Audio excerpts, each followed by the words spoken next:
guerrilla y gobierno quieren sentarse a dialogar, a negociar un tratado de paz. Tal y como se los había prometido, hoy continuamos con esa historia de los diálogos. Vamos a ver el siguiente video. Un año después, Álvaro Uribe, elegido presidente, se convierte en el aliado privilegiado de Washington en la región. Con el dinero norteamericano concedido para el Plan Colombia, supuestamente un plan antidroga, dobló el volumen y el presupuesto del Ejército Nacional, instauró un régimen llamado de Seguridad Democrática y declaró la guerra a las FARC. Y pronto, 3 norteamericanos que actuaban en suelo colombiano cayeron en manos de las FARC. Entonces son contratistas del Pentágono. Estaban en el plan, con plata del Plan Colombia. Y lo que hacían en el avión era espionaje, tomar aerofotografías de campamentos guerrilleros, de cultivos de coca, de laboratorios de coca, y cayeron a 50 metros de un campamento de la FARC. Entonces, ahí mismo llegaron y les echaron mano. Acusado del secuestro de los norteamericanos que nunca había visto, un comandante de las FARC, Trinidad, interlocutor de la paz, fue extraditado a los Estados Unidos. El segundo interlocutor, Granda, fue encarcelado.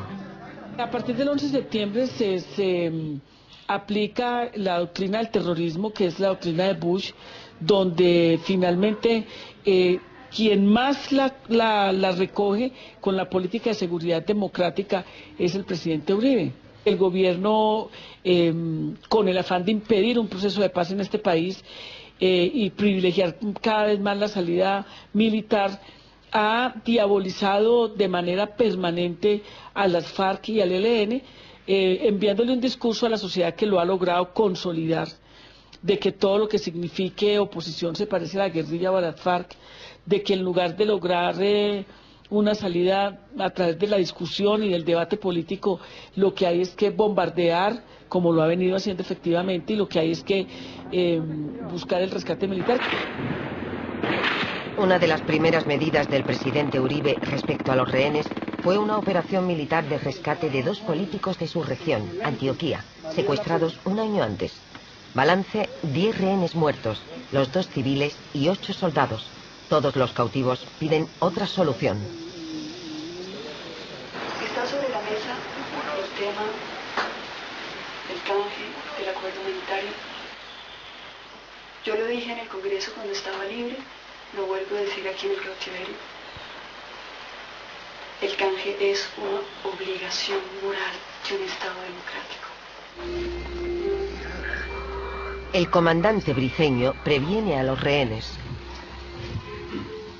Personalmente pienso que en este gobierno no va a haber posibilidad de acuerdo humanitario. Tenemos planteamientos y el gobierno no ha hecho nada.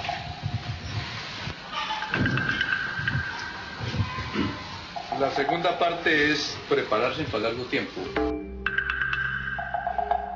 ¿Cómo nos gustaría que nos juzgaran? Que nos hicieran un proceso revolucionario.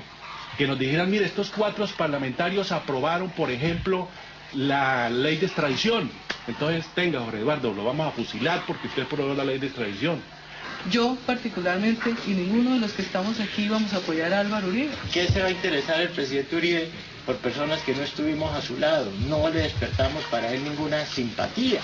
Aquí usted ya dijo, prepárense para un largo tiempo. Imagínese usted el largo tiempo cuánto. Es algo que usted, mejor dicho, ni usted sabe.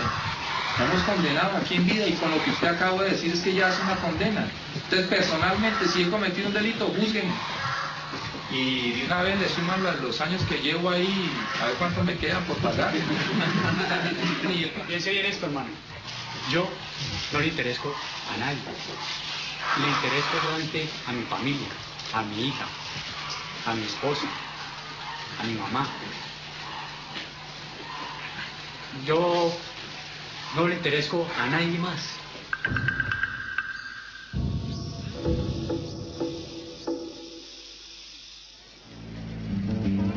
Ese gobierno colombiano no negociaba con las FARC, negociaba con los paramilitares que eran tratados como aliados.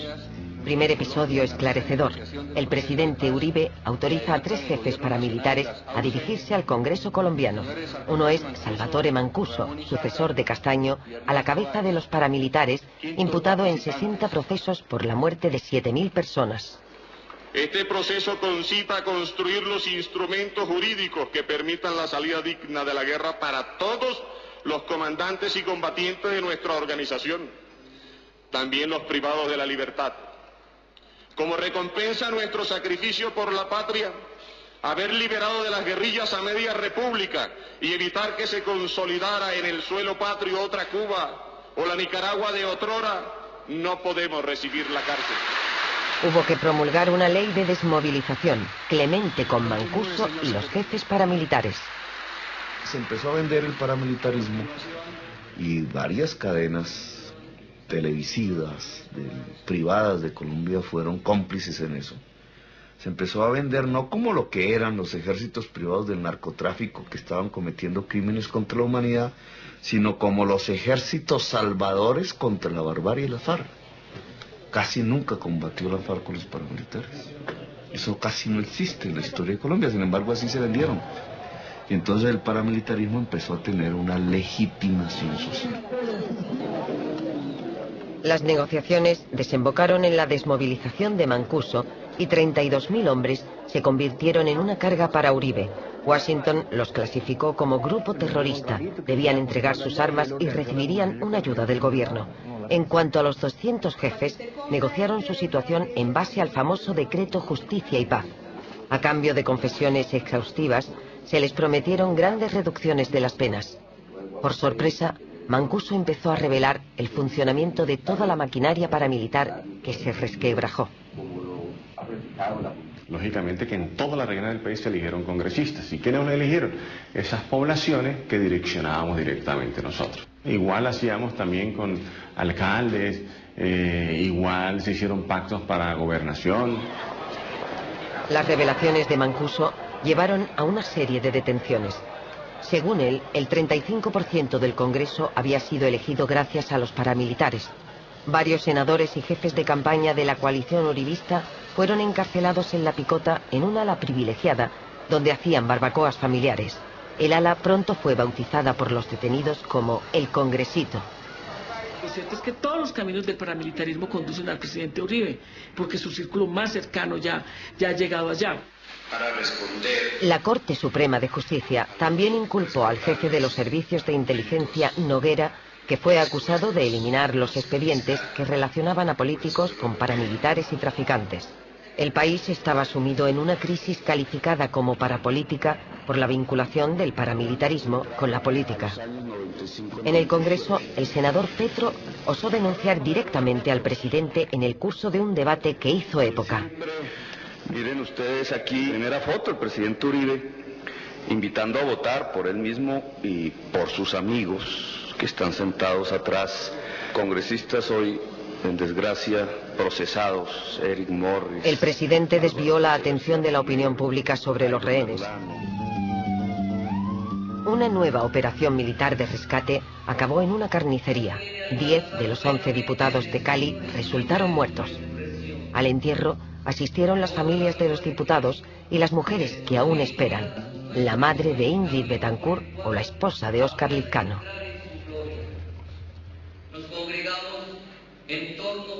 Pedimos el no rescate por la fuerza.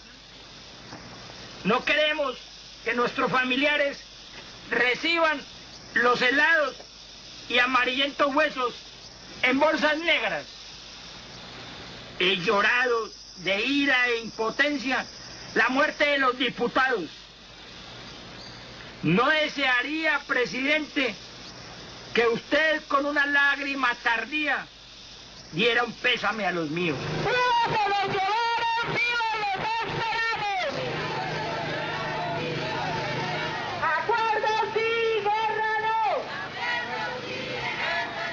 Las familias de los rehenes reclaman en vano el acuerdo humanitario y el canje de prisioneros. Al cabo de 6 años, por la presión de Francia, por la presión de los familiares, de los secuestrados, porque se están muriendo, muertos, sean operaciones de rescate, o sea, porque en hechos oscuros son asesinados por las FARC mismas. La presión lo lleva a mantener la idea del acuerdo sin hacerlo. Y entonces, incluso el acuerdo humanitario lo usa como una forma para callar el escándalo de la parapolítica en la medida que va subiendo. Cuando aparece Piedad Córdoba insinuando que Chávez sea mediador, le aparece una luz en el momento más difícil de la parapolítica. El presidente autorizó la mediación de Piedad Córdoba, que enseguida se reunió en plena selva con Raúl Reyes, negociador de las FARC. El periodista Botero lo grabó. Para el intercambio, las FARC seguían reclamando la desmilitarización de un territorio durante 45 días para proteger el regreso de sus presos. El presidente lo rechazó. Entonces, Raúl Reyes se dirigió al presidente de Venezuela. Ante Chávez, tenemos la esperanza que con su aporte, con su ayuda, con su disposición de contribuir a resolver aspectos del conflicto interno colombiano, logremos ese objetivo de conseguir la liberación de todos los prisioneros en poder de las dos partes. Creo que si con el concurso de la comunidad internacional logramos el objetivo del canje humanitario, es también la llave de entrada o el camino para transitar hacia los objetivos de la paz. 2 días después de marcharse Piedad y Botero, el ejército colombiano bombardeó el campamento, pero Reyes ya estaba lejos. En Caracas, Piedad remitió el mensaje de Reyes al presidente Chávez. Junto a 2 emisarios de las FARC, ultimaron una agenda de liberación de los civiles y acordaron que Chávez llevaría a Francia una muestra de la supervivencia de Ingrid. La agenda, como estaba prevista cuando Chávez y Piedad eran mediadores, era: se entregan todos los rehenes civiles y para el intercambio quedan los militares y los guerrilleros. Y eso, legal y jurídicamente a nivel internacional, sí es posible y está contemplado en los convenios de Ginebra y demás. Si el intercambio se hacía en el marco de la Convención de Ginebra, las FARC ganarían legitimidad y el presidente Uribe quería evitar eso a toda costa. Hemos hecho todo lo posible para este acuerdo humanitario, pero lo que no vamos a hacer es poner a riesgo la seguridad democrática. Eso tiene que quedar muy claro ante el mundo. Porque yo veo un fenómeno.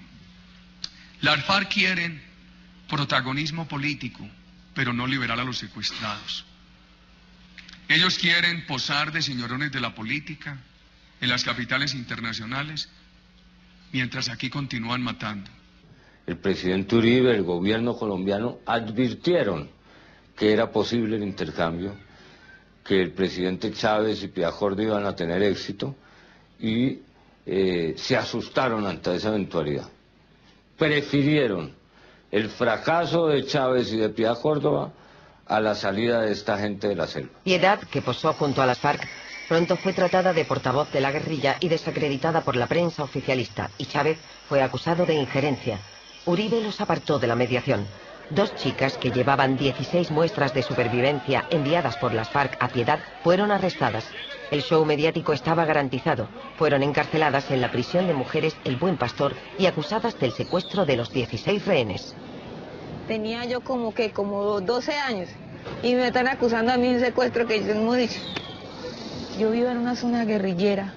Llega el ejército a la zona y uno no les colabora. Dicen que nosotros somos colaboradores de la guerrilla y vienen los problemas.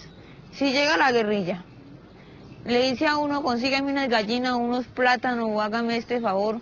Y si uno no lo hace, dicen que uno es sapo del ejército y lo van a desaparecer o cualquier cosa va a pasar. Y si llegan los paramilitares y uno no los atiende también, dicen que uno es un informante de la guerrilla y lo van desapareciendo y lo van matando. Estas son las muestras de supervivencia que llevaban, muy importantes para las familias. La mayoría de rehenes no hablan. En ellas podemos ver a varios policías de la toma del pueblo de Mitú, ocurrida 10 años atrás. A los 3 norteamericanos, cautivos desde hacía más de 5 años. y a Ingrid Betancourt, cuya imagen desencadenó una movilización mediática mundial. Esa era la muestra que Chávez debía llevar a París. Ante su Asamblea Nacional respondió a Álvaro Uribe y se produjo un gran revuelo. Lo digo aunque alguien se pueda molestar, la FARC y el ELN no son ningunos cuerpos terroristas, son ejércitos, verdaderos ejércitos, que ocupan un espacio, hay que darle reconocimiento. Son fuerzas insurgentes que tienen un proyecto político.